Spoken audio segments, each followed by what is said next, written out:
ओम नमो भगवते वासुदेवाय।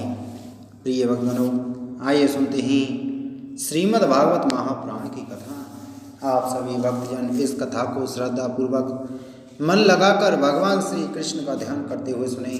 भगवान श्री कृष्ण आप सभी की मनोकामना पूर्ण करेंगे और आप सभी के कष्टों को हर लेंगे। प्रिय भक्तजनों, आज की कथा में हम श्रवण करेंगे युधिष्ठिर आदि का भीष्म जी के पास जाना और भगवान श्री कृष्ण की स्तुति करते हुए भीष्म जी का प्राण त्याग करना। सूत जी कहते हैं, इस प्रकार राजा युधिष्ठिर प्रजाद्रोह से भयभीत हो गए। फिर सब धर्मों का ज्ञान प्राप्त करने की इच्छा से उन्होंने कुरुक्षेत्र की यात्रा की, जहाँ भीष्म पितामह सरसैया पर पड़े हुए थे। सौनक आदि ऋषियों उस समय उन सब भाइयों ने स्वर्ण जड़ित रथों पर, जिनमें अच्छे अच्छे घोड़े जुते हुए थे, सवार होकर अपने भाई युधिष्ठिर का अनुगमन किया। उनके साथ व्यास, धौम्य आदि ब्राह्मण भी थे। सौनक जी अर्जुन के साथ भगवान श्री कृष्ण भी रथ पर चढ़कर चले। उन सब भाइयों के साथ महाराज युधिष्ठिर की ऐसे शोभा हुई मानो यक्षों से गिरे हुए स्वयं कुबेर ही जा रहे हों। अपने अनुचरों और भगवान श्री कृष्ण के साथ वहां जाकर पांडवों ने देखा कि भीष्म पितामह स्वर्ग से गिरे हुए देवता के समान पृथ्वी पड़े हुए हैं। उन लोगों ने उन्हें प्रणाम किया।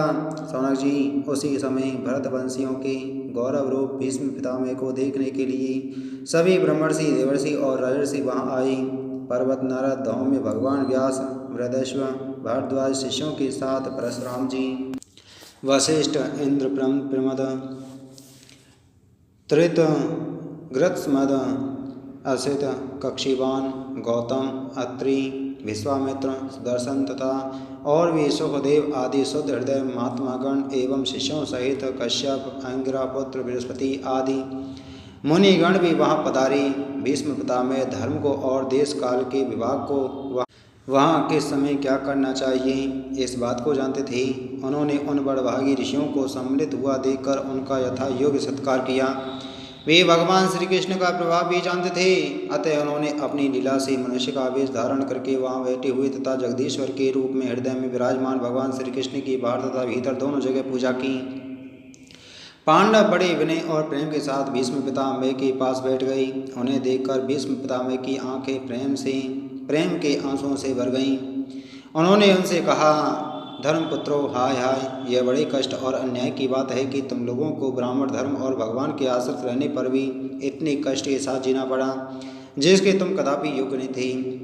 अतिरथी पांडु की मृत्यु के समय तुम्हारी अवस्था बहुत छोटी थी। उन दिनों तुम लोगों के लिए कुंती रानी को और साथ साथ तुम्हें भी बार बार बहुत से कष्ट झेलने पड़े। जिस प्रकार बादल वायु के वश में रहते हैं, वैसे ही लोकपालों के सहित सारा संसार काल भगवान के अधीन है।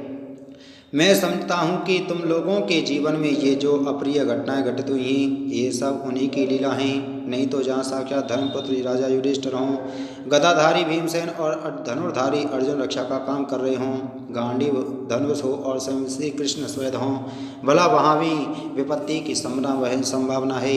ये काल रूप श्री कृष्ण कब क्या करना चाहते हैं, इस बात को कभी कोई नहीं जानता। बड़े बड़े ज्ञानी भी इसे जानने की इच्छा करके मोहित हो जाते हैं। युधिष्ठिर, संसार की ये सब घटनाएं ईश्वर इच्छा के अधीन नहीं। उसी का अनुसरण करके तुम इस अनाथ प्रजा का पालन करो, क्योंकि अब तुम ही इनके स्वामी और इसे पालन करने में समर्थ हो। ये श्री कृष्ण साक्षात भगवान हैं। ये सबके आदि कारण और परम प्रभु नारायण हैं। अपनी माया से लोगों को मोहित करते हुए ये यदुवंशियों में छिपकर लीला कर रहे हैं। इनका प्रभाव प्रत्यक्ष, गूढ़ एवं रहस्यमय है। युधिष्ठिर, उसे भगवान शंकर, देवर्षि नारद और स्वयं भगवान कपिल ही जानते हैं, जिन्हें तुम अपना मेरा भाई, प्रिय मित्र और सबसे बड़ा हेतु मानते हो, तथा जिन्हें तुमने प्रेम बस अपना मंत्री दूत और सारथी तक बनाने में संकोच नहीं किया है, वे स्वयं परमात्मा ही। इन सर्वात्मा, समदर्शी, अद्वितीय, अहंकार रहित और निष्पाप परमात्मा में उन ऊंचे नीचे कार्यों के कारण कभी किसी प्रकार की विषमता नहीं होती। युधिष्ठिर, इस प्रकार सर्वत्र सम होने पर भी देखो तो सही, वे अपने अनन्य प्रेमी भक्तों पर कितनी कृपा करते हैं। यही कारण है कि ऐसे समय में, जबकि मैं अपने प्राणों का त्याग करने जा रहा हूँ, इन भगवान श्री कृष्ण ने मुझे साक्षात दर्शन दिया है। भगवत परायण योगी पुरुष भक्ति भाव से इनमें अपना मन लगाकर और वाणी से इनके नाम का कीर्तन करते हुए शरीर का त्याग करते हैं और कामनाओं से तथा कर्म के बंधन से छूट जाते हैं, वे ही देव भगवान अपने प्रसन्न हास्य और रक्त कमल के समान अरुण नेत्रों से उल्लसित मुख वाले चतुर्भुज रूप से जिसका और लोगों को केवल ध्यान में दर्शन होता है, तब तक यहीं स्थित रहकर प्रतीक्षा करें जब तक मैं इस शरीर का त्याग न कर दूं। सूत जी कहते हैं, युधिष्ठिर ने उनकी यह बात सुनकर ससैया पर सोए हुए भीष्म पितामह से बहुत से ऋषियों के सामने ही नाना प्रकार के धर्मों के संबंध में अनेकों रहस्य पूछे। तब तत्ववेत्ता भीष्म पितामह ने वर्ण और आश्रम के अनुसार पुरुष के स्वाभाविक धर्म और वैराग्य तथा राग के कारण विभिन्न रूप से बतलाए हुए निवृत्ति और प्रवृत्ति रूप द्विविध धर्म, दान धर्म, राजधर्म, मोक्ष धर्म, स्त्री धर्म और भगवत धर्म, इन सब का अलग अलग संक्षेप और विस्तार से वर्णन किया। सौनक जी, इनके साथ ही धर्म, अर्थ, काम और मोक्ष इन चारों पुरुषार्थों का तथा इनकी प्राप्ति के साधनों का अनेकों उपाख्यान और इतिहास सुनाते हुए विभागश वर्णन किया। भीष्म पितामह इस प्रकार धर्म का प्रवचन कर ही रहे थे कि वह उत्तरायण का समय आ पहुँचा, जिसे मृत्यु को अपने अधीन रखने वाले भगवत परायण योगी लोग चाहा करते हैं। उस समय हजारों रथियों के नेता भीष्म पितामह ने वाणी का संयम करके अपने मन को सब ओर से हटाकर अपने सामने स्थित आदि पुरुष भगवान श्री कृष्ण में लगा दिया। भगवान श्री कृष्ण के सुंदर चतुर्भुज विग्रह पर उस समय पीताम्बर फहरा रहा था। भीष्म जी की आंखें उसी पर एक टक लग गईं। उनको शस्त्रों की चोट से जो पीड़ा हो रही थी वह तो भगवान के दर्शन मात्र से ही तुरंत दूर हो गई तथा भगवान की विशुद्ध धारणा से उनके जो कुछ अशुभ शेष थे वे सभी नष्ट हो गए। अब शरीर छोड़ने के समय उन्होंने अपनी समस्त इंद्रियों के प्रति विलास को रोक दिया और बड़े प्रेम से भगवान की स्तुति की।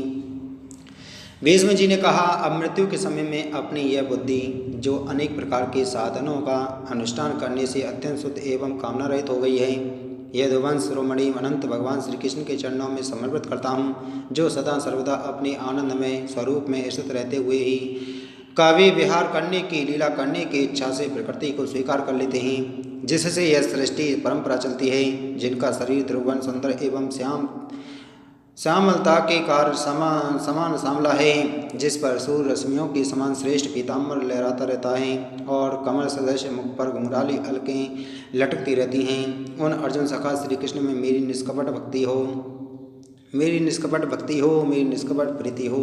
मुझे युद्ध के समय की उनकी वह विलक्षण छवि याद आती है, जिसके मुख पर लहराते हुए घुंघराले बाल घोड़ों की टाप की धूल से मटमैले हो गए थे और पसीने की छोटी छोटी बूंदें शोभायमान हो रही थीं। मैं अपने तीखे बाणों से उनकी त्वचा को बींध रहा था। उन सुंदर कवच मंडित भगवान श्री कृष्ण के प्रति मेरा शरीर, अंतःकरण और आत्मा समर्पित हो जाएं। अपने मित्र अर्जुन की बात सुनकर जो तुरंत ही पांडव सेना और कौरव सेना के बीच में अपना रथ ले आए और वहां स्थित होकर जिन्होंने अपनी दृष्टि से ही शत्रु पक्ष के सैनिकों की आयु छीन ली थी, उन पार्थ सखा भगवान श्री कृष्ण में मेरी परम प्रीति हो।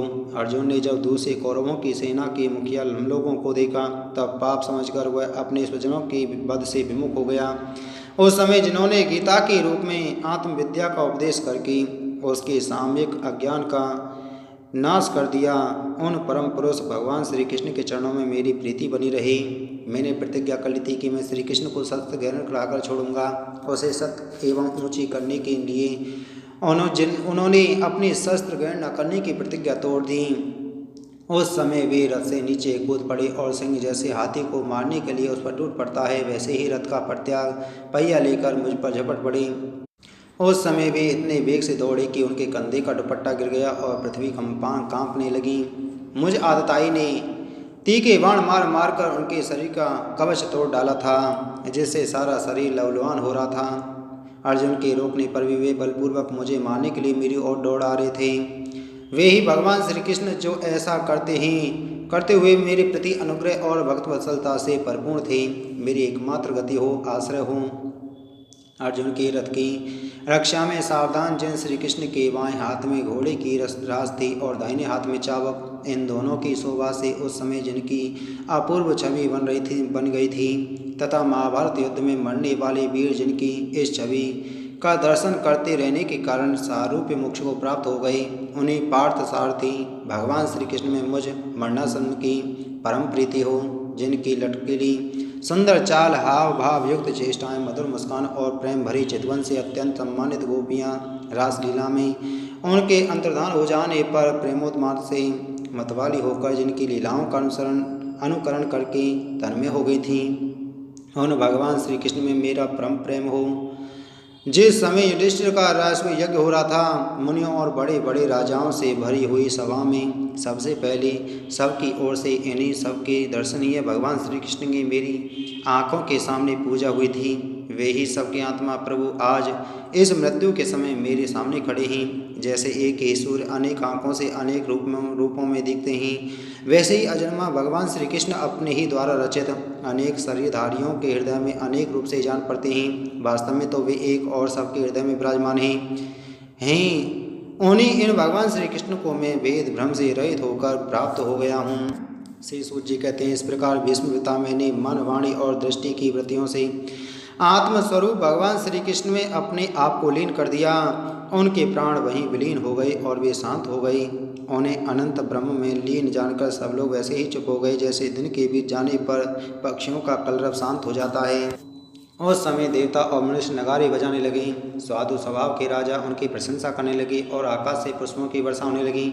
सौनक जी, युधिष्ठिर ने उनके मृत शरीर की अंत्येष्टि क्रिया कराई और कुछ समय के लिए वे शोक मग्न हो गए। उस समय मुनियों ने बड़े आनंद से भगवान श्री कृष्ण की उनके रहस्यमय नाम ले लेकर स्तुति की।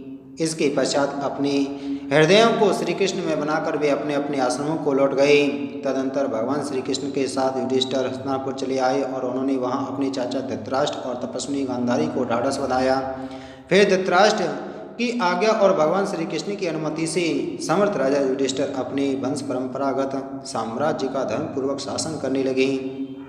इति श्रीमद्भागवते महापुराणे परमहंस्यां संहितायां प्रथम स्कंदे युधिष्ठिर राज्य प्रलंबो नाम 9वां अध्याय संपूर्णम।